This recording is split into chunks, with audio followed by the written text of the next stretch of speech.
Assalamualaikum, Bu. Waalaikumsalam. Silakan masuk.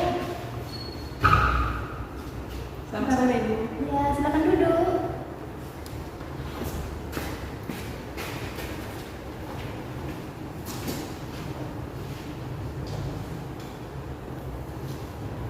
Oh ya, sebelumnya Ibu ingin tahu nama Anda siapa? Kalau boleh tahu namanya siapa ya dan dari kelas mana? Nama saya Medelia, Bu. Saya dari SMA 2 Kota. Oh, namanya Delia ya. Oh, Nak Mei, apa kabar hari ini, Nak? Alhamdulillah kabar saya baik. Syukurlah kalau Nak Mei kabarnya baik-baik saja. Nah, Nak Mei datang ke sini ingin bercerita apa ya kepada Ibu? Iya, Bu. Terus terang saja, saya sebenarnya ada sesuatu yang ingin saya katakan dengan Ibu. Itulah saya datang kemari, Bu. Bicaralah, Nak, karena Ibu siap akan mendengarkan. Nah, Nak Mei itu tidak perlu merasa khawatir karena dalam proses konseling ini Ibu sebagai konselor sudah berjanji agar tidak menceritakan masalah Nak Mei itu kepada siapapun. Jadi Nak Mei tidak perlu khawatir kalau ingin bercerita kepada Ibu yang Nak Mei. Gimana, paham Nak Mei? Ya, Bu. Ya, jadi begini, Bu. Saya sebenarnya punya masalah sama tante saya. Lalu? Sebenarnya sebelumnya saya ingin masuk SMK, tetapi saya didaftarkan ke SMA, Bu. Apakah SMA itu kemauan Nak Mei? Sebenarnya saya masuk ke sekolah ini bukan karena keinginan saya, Bu. Bukan keinginan Nak Mei, maksudnya bagaimana ya Nak Mei? Iya, Bu, itu sungguh bukan keinginan saya untuk masuk sekolah ini. Sebenarnya awalnya saya mau masuk ke SMK karena saya ingin mengambil perkantoran, Bu. Saya lebih suka dengan jurusan perkantoran karena memiliki banyak praktek. Bagaimana selayaknya orang-orang di kantor bekerja, sedangkan kalau di SMA kebanyakan belajar materi sesuai dengan mata pelajaran masing-masing. Dan saya rasa bahwa saya lebih mampu di jurusan perkantoran. Jadi begitu. Lalu Nak Mei? Tetapi tante saya menyuruh untuk masuk ke sekolah ini. Katanya SMA lebih bagus daripada SMK. Kalau SMK tidak ada waktu untuk di rumah, untuk bekerja dan belajar karena kebanyakan praktik di luar. Jadi jurusan yang saya ambil saat ini jurusan IPA, Bu. Kalau memang menurut Nak Mei itu tidak sesuai dengan keinginan dan kemampuan Nak Mei, mengapa Nak Mei tetap menuruti permintaan tante Nak Mei? Saya tidak berani untuk menolak permintaan tante saya, Bu. Karena di sini saya tinggal dengan tante dan biaya sekolah saya juga dibiayai oleh tante saya, Bu. Dari cerita Nak Mei itu Ibu bisa rasakan apa yang kamu rasakan ya. Kamu ini merasa jengkel dengan diri kamu sendiri karena tidak bisa memberanikan diri untuk masuk di SMK ya. Iya, Bu. Bagaimana saya tidak jengkel? Kalau saya harus menuntut ilmu di sebuah sekolah yang jurusannya saya tidak minati, otomatis nantinya saya akan lebih cepat bosan dalam belajar di sekolah tersebut, Bu. Jika Ibu mengalami hal yang sama dengan Nak Mei, pasti Ibu akan merasakan hal yang sama seperti yang Nak Mei rasakan saat ini. Lalu apa yang Nak Mei lakukan untuk selanjutnya? Dengan itulah saya datang kemari untuk meminta bantuan sama Ibu. Saya ingin berubah, Bu. Berubah bagaimana ya itu Nak Mei? Saya ingin sekali bisa mengatakan tidak pada tante saya. Saya ingin betul-betul mengembangkan minat saya yang saya inginkan, Bu. Tetapi saya tidak mau membuat tante saya marah. Jangan sampai nanti tambah mempengaruhi sekolah saya, Bu. Jadi dapat dikatakan ya bahwa sebenarnya Nak Mei itu tidak ingin menuruti kemauan tante Nak Mei, dan Nak Mei itu ingin mengembangkan minat yang Nak Mei inginkan atau yang Nak Mei inginkan ya. Tetapi di sisi lain Nak Mei tidak berani mengatakan penolakan Nak Mei yang sebenarnya terhadap tante Nak Mei ya.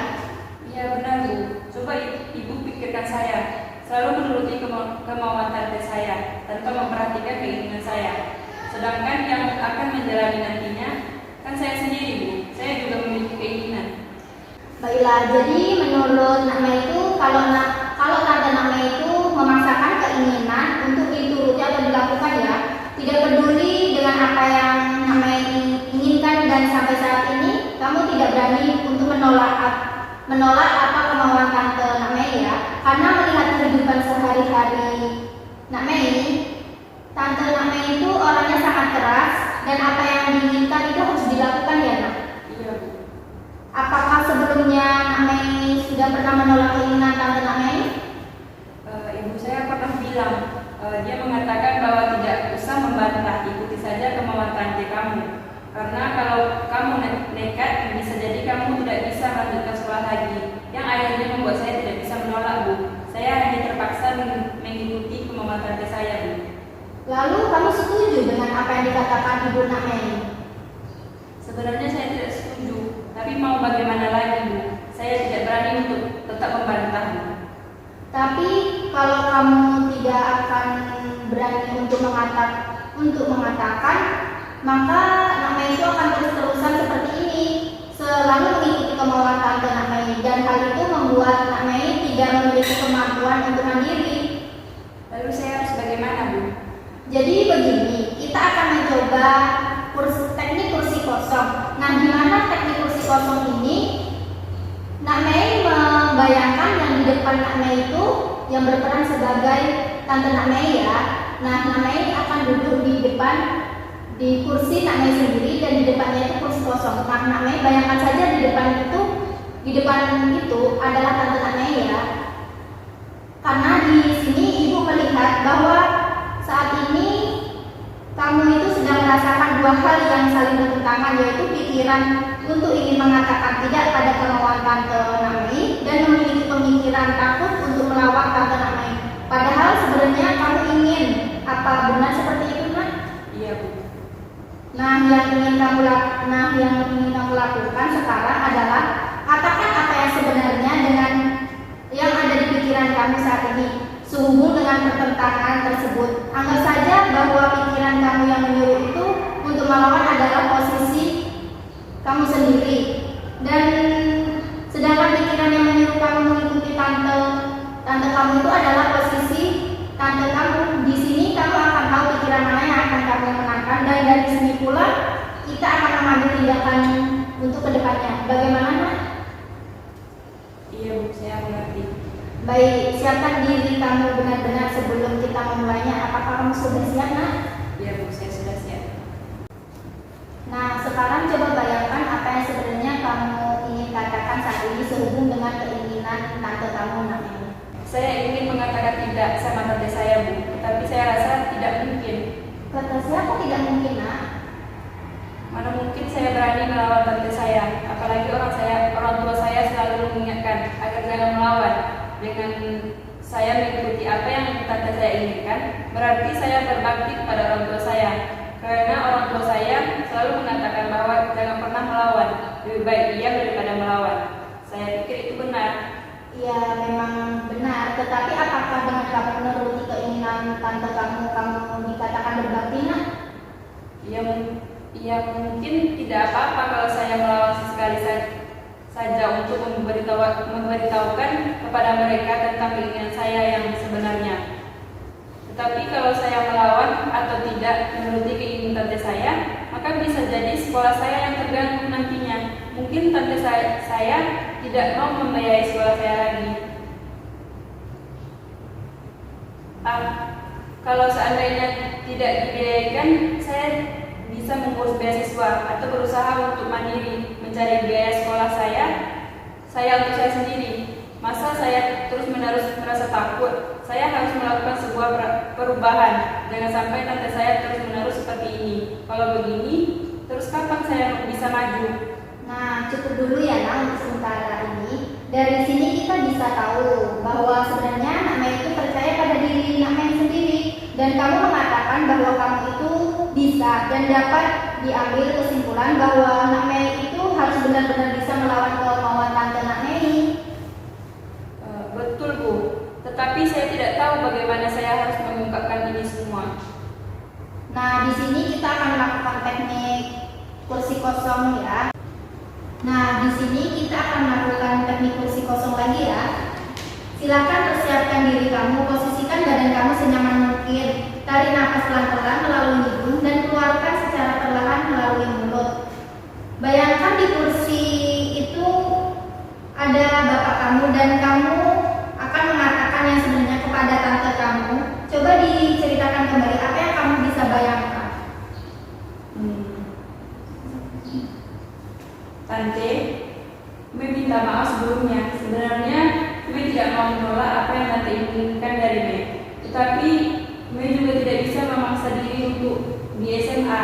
Mei lebih senang jika Mei masuk ke SMK karena di sana Mei bisa langsung mempraktekkan, bukan hanya mempelajari materi saja.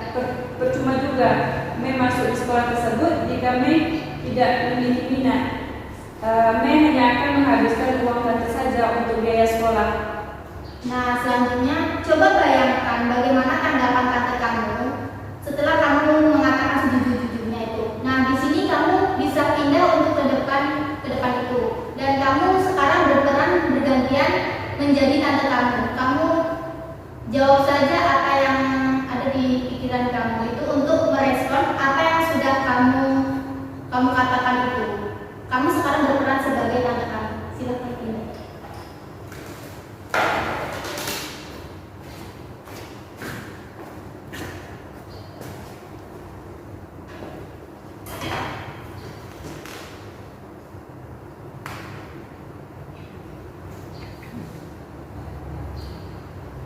Iya, tidak apa-apa. Kenapa kamu tidak mengatakannya ketika tante mendaftarkan kamu di SMA? Bahwa kamu lebih senang di SMK. Jika itu yang memang betul-betul kamu mau, silakan. Kamu bisa pindah sekolah. Tante juga sadar bahwa seharusnya tante jangan terlalu mengikuti kemauan tante sendiri. Dan yang menjalaninya adalah kamu. Kamu yang akan merasakan suka dukanya. Nah, setelah kita melakukan teknik ini, gimana kamu menyampaikan hal atau memberikan penjelasan kepada tante kamu ya? Baik Bu, nanti saya akan mencobanya Bu, setelah saya sampai di rumah. Nah, setelah proses konseling yang kita lakukan sejauh ini, bagaimana perasaan Nai sekarang? Saya sudah merasakan lega, nyaman, tenang dan bahkan saya memiliki keberanian untuk memberikan penjelasan kepada tante saya sendiri. Nah, baiklah, semoga pertemuan kita hari ini dapat bermanfaat ya. Lain kali jika Nai ada yang ingin diceritakan kepada ibu, datang saja ke ruangan ibu ya Nak. Iya Bu, terima kasih atas bantuannya. Saya sangat bermanfaat. Saya mau pamit dulu ya Bu. Selamat sore. Sore.